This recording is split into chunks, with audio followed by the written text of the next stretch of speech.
আজকে আমি আরেকটা টোটকা দেব চাকরির জন্য।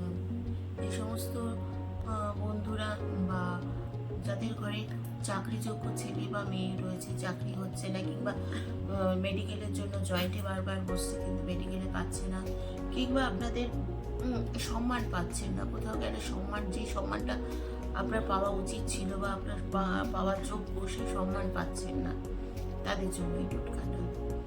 আপনারা এই টোটকাটা 21 দিন পর পর করবেন এবং যে আমি মন্ত্রটা বলবো সেই মন্ত্রটা 21 দিন দিনে 3 বার করে বলে যাবেন।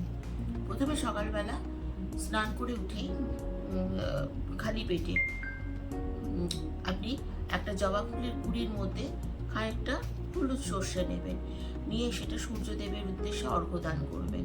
জলে ফেলতে হবে না, এমনি করলেই হবে। সূর্যদেবকে যেমনি অর্ঘ্য দেওয়া হয় অমনি করে অর্ঘ্য দান করবেন। দিয়ে সূর্যদেবকে উদ্দেশ্য করে নমস্কার করবেন, ওম ঘ্রিং সূর্যায় নমঃ। এই ওম ঘ্রিং সূর্যায় নমঃ এই মন্ত্রটা 21 দিন দিনে 3 বার করে জপ করবেন। 3 বার নয় 21 বার তো অবশ্যই করলে ভালো হয়।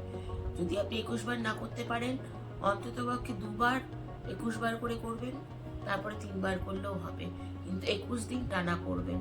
6 মাসের মধ্যে আপনার জব লাগবেই লাগবে। আর যেখানে আপনি সম্মান পাচ্ছিলেন না, যারা আপনাকে সম্মান করছিল না, তারাও দেখবেন আস্তে আস্তে তাদের মনোবৃত্তিটা চেঞ্জ হবে, আপনি সম্মান পাচ্ছেন।